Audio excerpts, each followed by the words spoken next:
오늘은 장동혁 대표와 한동훈 전 대표, 국민의힘의 전현직 대표의 얼굴을 동시에 올려봤습니다. 24시간 필리버스터로, 이건 뭐 기록은 기록이고 앞으로 뭐 깨지기 힘든 수치를 올린 장동혁 대표입니다. 앞으로 리더십을 일단은 회복했고 앞으로의 행보가 더 말보다 행동이 중요할 텐데요. 어제 장동혁 대표가 정확히는 그제 밤사이부터 어제까지 있었던 24시간의 필리버스터 중에 한동훈 전 대표를 겨냥했던 말이 있습니다. 바로 만나보겠습니다.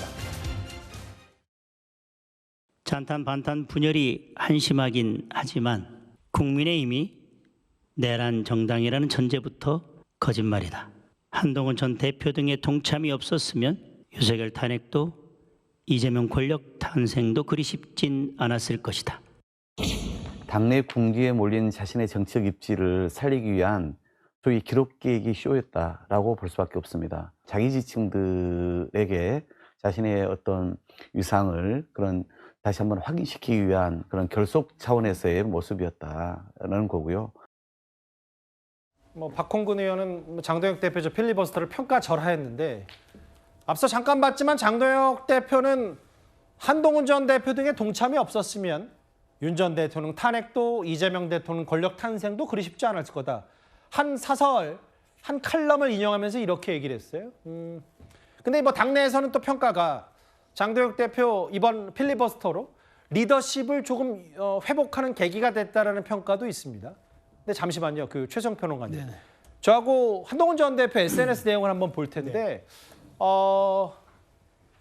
우리 당 장동혁 대표 함께 싸우고 지킬 때라고 하면서 최근에 김종혁 전 최고위원 중징계로 최고조에 달했던 갈등에서 본인의 SNS에 한동훈 전 대표가 저런 글을 올렸어요. 어떻게 해석할 수 있을까요? 저는 양측이 출구 전략을 모색하고 있다고 저는 봅니다. 장 대표든 한 전 대표든요? 그렇습니다. 왜냐하면은 지난번 이제 장동혁 대표가 이제 김종혁 최고위원 문 대표가 한 건 아니고 이제 당무감사위가 했지만 그 결론 이후에 그 말을 아끼면서 아직 윤리 구성도 안 됐어요. 그렇다면 저는 제가 보기에 이른바 단계 게시판 논란이라든가 이런 문제들이 이제 조금 잠복기에 접어들면서 후순위 이슈로 밀렸고요. 그다음에 얼마 전 북꽃 선투죠. 한동훈 전 대표 뭐라 그랬냐면은 뭐 잘못을 인정하거나 용기가 있으면 그것 변화하는 것, 그것 다 수용할 만한 일이라고 또 여지를 열어놨습니다. 자, 이렇다면 지금 양쪽은 극한의 충돌보다는 이제는 출구 전략을 모색하면서 결국 당이 지선 승리를 향해서 정치 공간을 열어가야 될 때 변화와 쇄신의 메시지를 낼 때는 한동훈 전 대표가 빠진 상태에서 장동혁 대표가 구성하는 연대도 완성이 안 되기 때문에 이런 점들에 대한 양측의 이해관계가 맞아떨어지고 있다. 굳이 제가 정치적 이해는 아니고 이것이 어떤 식으로든 야권의 단일 대우에서 한동훈 전 대표가 빠진 단일 대우는 또 그게 또 상상이 어려운 것이기 때문에 어떤 식으로든 지금 이 공간을 열어나가는데 양쪽이 일정 부분 어찌되었건 휴지기를 가지면서 출구 전략 모색한다. 저는 이게 핵심적인 산이라고 봅니다. 그러니까 이제 사실은 아까 화면에도 잠깐 지나갔지만 두 사람에게는 여러 분수령이 있었잖아요. 지난 일요일이었나? 지난 주말에 한동훈 전 대표가 토크 콘서트를 열었고 바로 직후에 또 공교롭게도 이 필리버스터 24시간 최장 기록을 세운 장동혁 대표. 본인들에게는 또 시사점에 있는 행보들이 있었다면 윤기찬 부위원장님.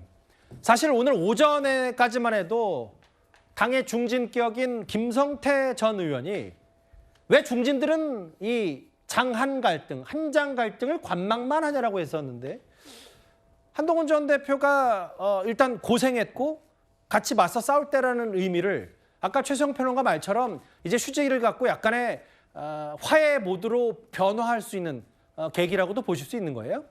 네, 어쨌든 장동혁 대표도 어제 얘기하면서 그런 말을 했잖아요. 한동훈 대표 등의 동참이 없었으면 탄핵이고 이재명 대통령 탄생도 없었을 것이다. 그런데 왜 내란 정당이라고 하느냐.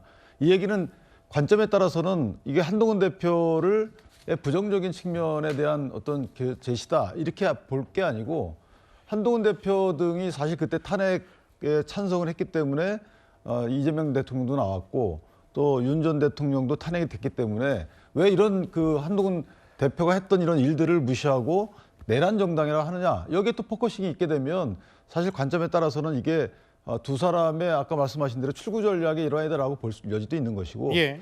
저는 김성태 전 의원의 저런 말씀은 사실 좀 납득은 안 돼요. 왜냐하면 중진들이 지금 관망만 하고 있느냐, 뭐 이건 또 다르게 볼 여지도 없잖아 있거든요.